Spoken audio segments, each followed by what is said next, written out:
Assalamualaikum warahmatullahi wabarakatuh. Selamat pagi.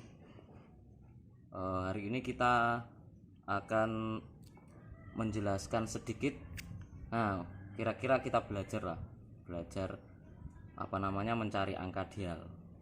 Nah, kita menunjukkan tutorialnya, sedikit lah belajar bareng-bareng kita. Nah, alat-alat yang dibutuhkan untuk melakukan pendialan atau mencari angka durasi menggunakan peralatan yang memang biasa digunakan para mekanik-mekanik yang sudah profesional. Nah, karena kita masih belajar, jadi kita membutuhkan alat-alat yang seadanya saja. Contohnya satu, di sini ada 2 pasang dial, terus alat penyetel klep termasuk fuller juga, terus ada busur, dan juga ada tangkai atau dudukan dial.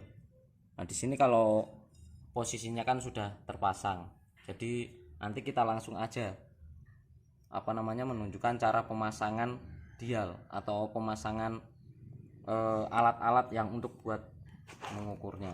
Nah, seperti ini.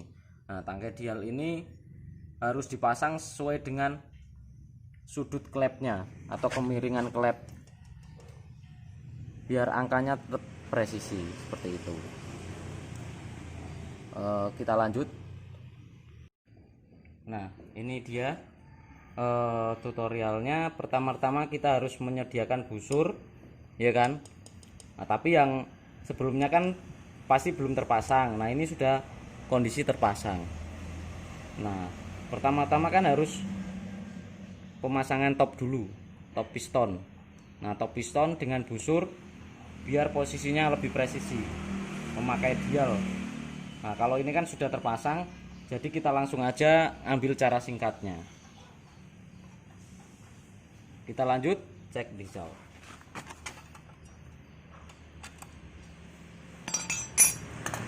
Nah, kita setel dulu klepnya pakai kerenggangan mulai dari 0,05 sampai 0,015 sampai 0,15, berarti 0,15 ya, seperti itu. Nah, ini kita pakai yang paling rapat dulu, pakai 0,05.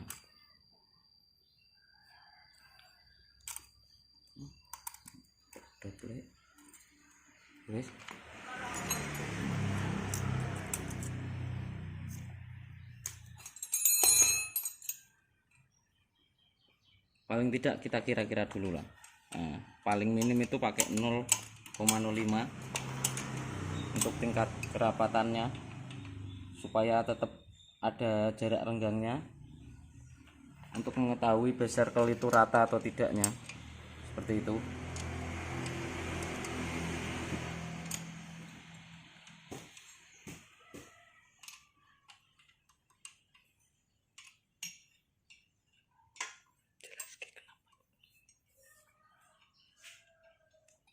Kalau sudah tersetel semua klepnya, kita tinggal pemasangan tangkai dialnya ini, ya kan? Ini kan posisi sudah terpasang, jadi kita ambil langkah singkatnya, langsung pasang dial.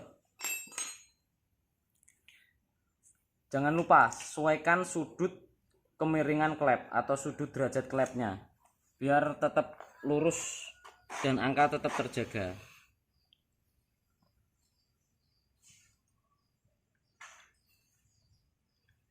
Nah, ini posisinya, ya kan? Dia harus menekan sampai posisinya di angka 0. Nah, seperti ini.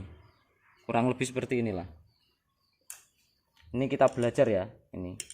Soalnya belum profesional.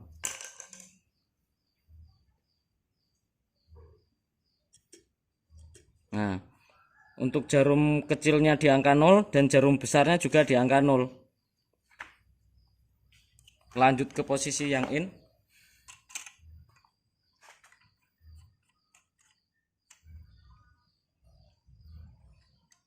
Jangan lupa pengencangan dial ini tidak perlu terlalu kencang, supaya kerja dial itu tetap ringan, tidak terjepit oleh baut-baut penguncinya.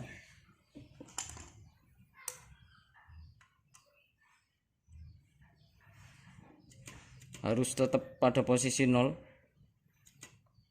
Selalu melakukan pengecekan.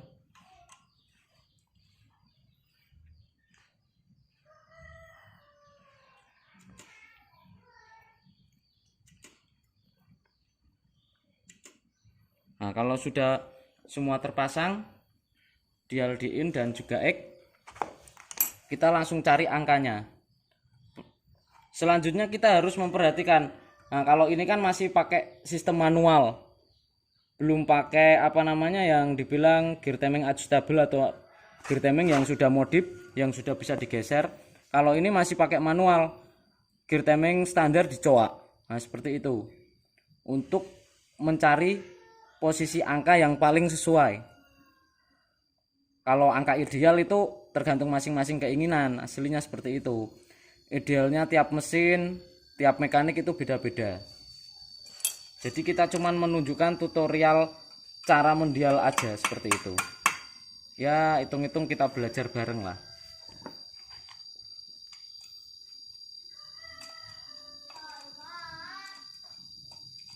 Nah, untuk pengencangan baut cukup kencangkan satu sisi saja, kalau enggak dua sisi, tapi yang satu tidak perlu terlalu kencang seperti ini, supaya nanti kalau untuk melepas baut atau dikendorin lagi itu lebih mudah seperti itu.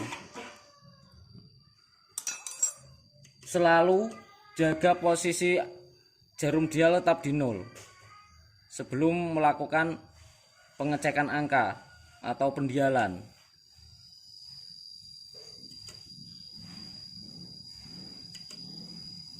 Nah, kalau sudah, langsung saja kita lakukan pengecekan angka atau pendialan. Pertama-tama, lihat posisi busur tetap di top atau di 0 atau di TDC. Nah, berarti posisi netral ya kan? Posisi noken as juga netral, tidak posisi overlap. Dan juga posisi jarum dial di angka 0 semua. Seperti itu. Langkah awal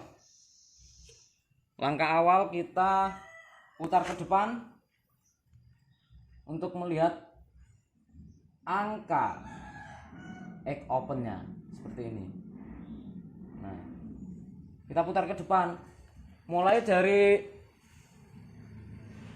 0 ke 0 lagi untuk jarum besarnya. Kalau untuk jarum kecilnya dari 0 ke angka 9 dia berhitung mundur searah jarum jam, yang jarum kecil, tapi yang jarum besar berlawanan arah jarum jam. Nah, seperti ini 0 sampai 0. Nah, baru dilihat angkanya. Di sini ada berapa derajat seperti itu.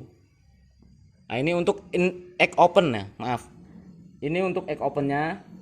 Nah, kalau untuk ada dua dial seperti ini, karena apa dikasih dua dial untuk memudahkan melihat angka egg open, angka in close, terus angka egg close sama in open seperti itu. Karena putarnya ke depan ya kan, jadi habis egg open kita lanjut ke in open seperti itu.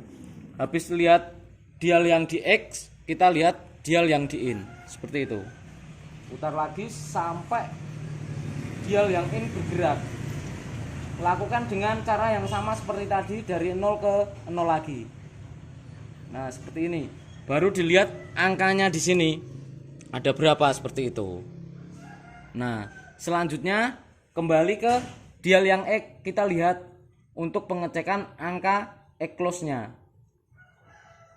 Nah, di sini kita lihat juga putarannya berlawanan. Jadi yang jarum kecil dia kembali ke 0 lagi, berlawanan arah jarum jam, dan yang jarum besar searah jarum jam. Nah, seperti ini. Nah, baru dilihat angkanya ada berapa derajat di sini, seperti itu.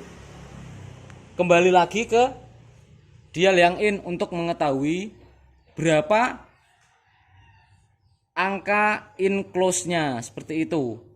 Nah, untuk putaran jarum dialnya sama seperti yang tadi, seperti egg close. Dia berlawanan. yang jarum kecil berlawanan arah jarum jam, yang jarum besar searah jarum jam, seperti itu. Nah, baru dilihat angkanya ada berapa. Semisal angka yang ditentukan tadi di sini tidak sesuai dengan apa yang sudah ditentukan dari awal, misal ingin mematok angka in open 30 derajat dan in close-nya 60 derajat. Nah, terus egg open-nya misal di 30 derajat dan 60 derajat, misal sama antara in dan egg-nya itu sama angka dialnya. Nah, bukaan in, tutupan in sama bukaan egg, tutupan egg itu angkanya dibikin sama semua. Semisal di busur tadi itu tidak ketemu, kita bisa geser. Kita bisa geser baut yang ada di sini. Karena gear timingnya sudah dicoak, jadi kita geser camnya. Nah, misal angka X opennya terlalu besar, kita geser ke depan. Nah, sini. Yang atas berarti ke belakang, yang bawah berarti ke depan, seperti itu. Ini untuk tutorial mesin GL Pro ya. Untuk mesin yang lainnya hampir sama, untuk BB atau mesin lainnya itu nggak jauh beda, kecuali DOHC. DOHC beda lagi, gesernya satu-satu karena dia camnya 2, seperti itu. Kita lihat lagi sampai ketemu angka yang diinginkan. Semisal angka yang diinginkan masih belum ketemu, itu mungkin kebesaran atau kekecilan, mau nggak mau kita harus menggerinda lagi, seperti itu. Kecuali camnya sudah aftermarket, sudah ditentukan dari angka pabriknya, terus kita tinggal nyari, paling tidak mendekati. Karena tiap sudut klep hasil angkanya pasti berbeda, seperti itu. Beda sudut klepnya pasti angkanya berbeda, nggak mungkin sama semua. Satu mesin pun dengan satu mesin yang sama, ya kan? Sama-sama mesin GL Pro, yang satu sudut, yang satu tidak, dengan cam yang sama di dial, pasti angkanya beda. Entah itu di egg open-nya, atau itu di in close-nya, atau di in open-nya, atau egg close-nya, seperti itu. Pasti ada perbedaan karena sudut derajatnya sudah berbeda. Ya, singkatnya seperti itulah. Kalau mau cari egg open, kita putar ke depan. Nah, tapi yang dilihat dial yang X, tetap lakukan pengecekan lagi, harus tetap di 0. Nah, seperti ini ya, posisi di 0, kita putar, jarum besar harus sampai ke 0 lagi, jarum kecil sampai angka 9. Berarti yang kecil hitung mundur, yang besar normal. Yang kecil arah jarum jam, yang gede lawan jarum jam, seperti itu. Nah, seperti ini, dari 0 ke 0 lagi. Nah, ya kan? Set. Nah, seperti ini. Ini cara singkat mendialnya. Kalau pengen lebih singkat lagi mencari angka, paling tidak kita mencari kemudahannya lah. Kita cari cara cepatnya. Kita langsung ke arah overlap. Set. Nah, kalau sudah overlap seperti ini, ya kan? Kan posisi top ke top lagi, atau posisi TDC ke TDC lagi. Nah, langsung kita cari overlap. Posisi overlap harus disamakan, in dan egg langsung disamakan saja posisinya dengan dikendorkan baut. Nah, ini baut nokennya dikendorin, terus kita geser. Intinya disamain, maunya itu posisinya yang gimana kan, seperti itu. Misal berapa mili. Nah, yang in misal targetnya 2 mili, 5 atau 2,5 mili, ya kan? In sama X harus disamakan, sama-sama 2,5 mili.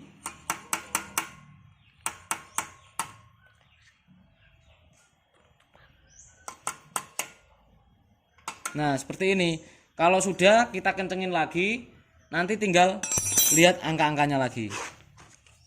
Nah, cukup sekian cara singkat mencari angka dialan pada posisi noken as yang sudah gear timingnya tercowak atau dilebarkan.